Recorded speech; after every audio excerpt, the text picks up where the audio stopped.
10வது தடவையாக தமிழ்நாட்டுக்கு வந்திருக்கிறாரு நரேந்திர மோடி. ஏன் வந்தார்? எதுக்கு வந்தார்? 10 வருஷமா அடிக்கடி வராதவரு, தமிழ்நாட்டு மக்கள் இடத்துல குழப்பத்தை ஏற்படுத்துவது, அவருடைய கைக்குலிகள வச்சுக்கிட்டு, அவங்க ஆதரவாளர வச்சுக்கிட்டு, திருவள்ளுவர் திருக்குறள் எழுதலின்னு சொன்னவரு, திருவள்ளுவர் திருக்குறள் ரிக்வேதத்திலிருந்து வந்த ஒரு நூல் அப்படின்னு ஆளுநர் ஆளுநரா இருக்கிற, கவர்னரா இருக்கிற ரவிய பேச வைத்தவரு. இன்னைக்கு எங்க போனாலும் திருக்குறள தப்பும் தவறுமா ஒப்பிச்சிட்டு இருக்காரு. பாசம் பாருங்க.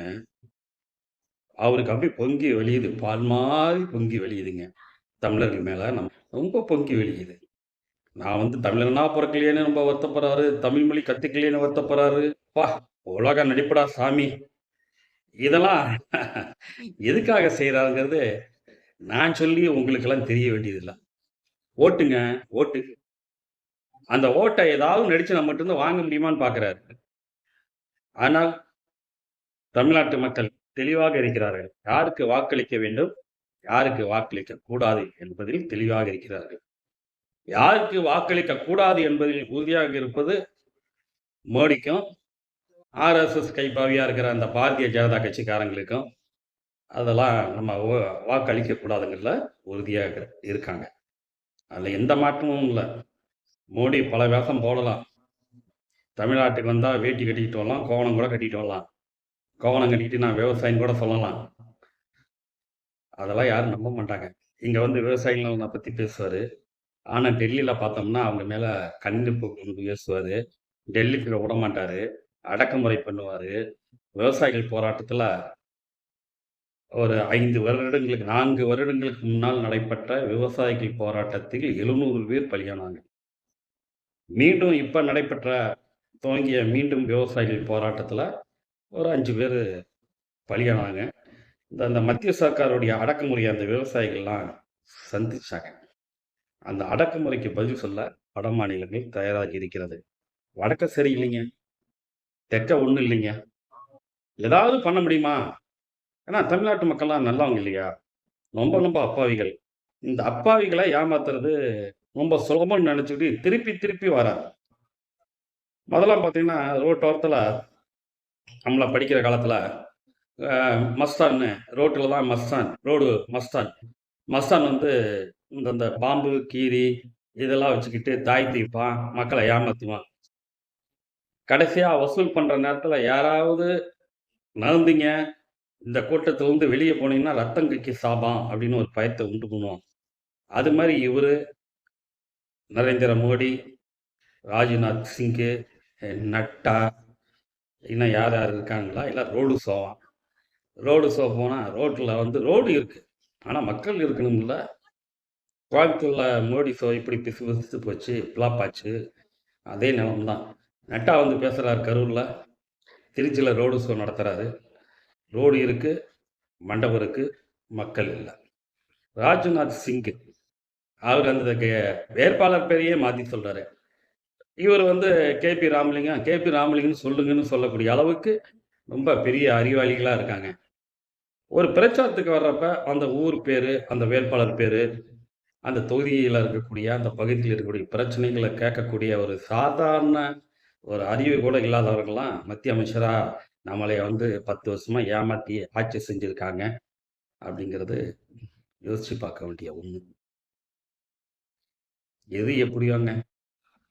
ஜூன் 4ஆம் தேதி மோடி இந்த ஆர்எஸ்எஸ் அன்கோலாம் அனுப்பியே தீரணும். காங்கிரஸுடைய தேர்தல் அறிக்கை அருமையான அறிக்கைங்க. இன்றைக்கு ஒவ்வொரு மாநிலத்திலும் இருக்கக்கூடிய கூட்டணி கட்சிகள், ஒவ்வொரு மாநில கட்சிகளும் மக்களுக்காக பாடுபட்டுக்கிட்டு இருக்காங்க. அதனால இந்தியா கூட்டணியில் இடம் உருவாக்கியிருக்கிற கட்சிகள் எல்லாம் வெல்லும். காங்கிரஸும் வெல்லும். வடக்க என்னென்னமோ பண்ணி பார்த்தாரு. 2 மாநிலங்கள்ல நிக்கக்கூடிய யோக்கியதை மோடிக்கு இல்ல. பிஜேபிக்கு இல்ல. என்ன மாநிலம்? மணிப்பூர், நாகாலாந்து. இந்த 2 மாநிலத்திலுமே அவங்க நிக்கல. போனாங்கன்னா தானே தெரியும் ஓட்டு கேட்க. மக்கள் கழுவி கழுவி ஊத்துவாங்க.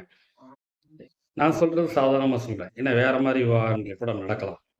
அதனால அங்க போகல. ஒரு சால என்ன பண்ணாங்க? ஒரு சால பிஜி பட்நாயக்கோட கூட்டணி வச்சுக்கலாங்கிற மாரி ஒரு முடிவெடுத்தாங்க. ஆனா, அது பார்த்தோம்னா அங்கேயும் இல்ல. அதனால ஒரு சலியும் பிஜேபி ஒரு சல்லி காசுக்கு தேறாது.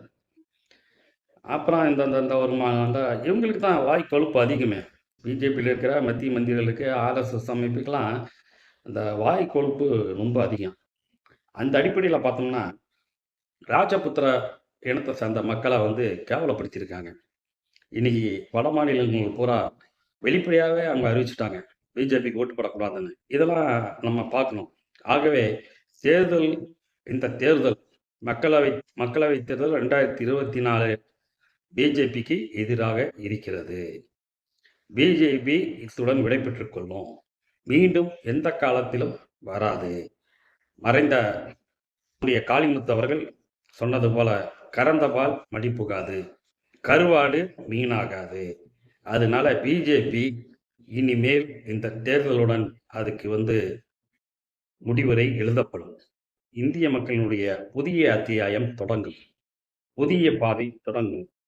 மக்களுடைய இவ்வளவு நாள் வந்து ஏழை எளிய மக்கள் கையில் இருந்தவங்கலாம் எல்லாம் வருவாங்க. நல்ல முறையில் இருப்பாங்கங்கிற நம்பிக்கை இருக்கு. 8 வருஷத்துல 8 வருஷத்துல உலகத்தின் நம்பர் 1 கோடீஸ்வரர் ஆனார்ல அதானி. உடனே இவர் பிரதமர் பெருமையை பேசினார். இந்தியாவுக்கு பெருமை அல்லவா? ஆமா. என்ன இந்தியாவுக்கு பெருமை? அ அரசாங்க சொத்தெல்லாம் அந்த ஆளுக்கு குடுத்துப்புட்டு, ஏர் ஏரோப்ளேன குடுத்தா, ஏர்போர்ட்ட குடுத்தா, ரயில்வேய குடுத்தா, துறைமுகத்த குடுத்தா, அப்புறம் நெட்வொர்க்லாம் குடுத்தா, அரசாங்க சொத்தெல்லாம் குறைஞ்ச விலைக்கு வித்துப்புட்டு, அது அந்த ஆள் ஒரு ஆள் வந்து உலக பணக்காரன் ஆயிட்டான்னா, இந்தியாவுக்கு பெருமையாம். 140 கோடி பேர். அதுல 70 கோடி பேத்துக்கு ஒரு வேளை சோத்துக்கு இல்லாம இருக்காங்க. இதானே புள்ளிவிவரம் சொல்லுது. இப்ப கூட 3 நாட்களுக்கு முன்னால் வந்ததுல, வறுமையில இந்தியா வந்து முதல் இடத்துல இருக்குங்க. இவங்க தான் வறுமையை ஒழிப்போன்னு வாய்கிழிய பேசுறாங்க. ஆகவே வாக்காளர் பெருமக்கள் எல்லாம் சிந்திச்சு செயல்படுங்க. உங்க மனசுக்கு எது சரின்னு படுதோ, அத செய்யுங்க. நல்ல முடிவெடுங்க. வணக்கம்.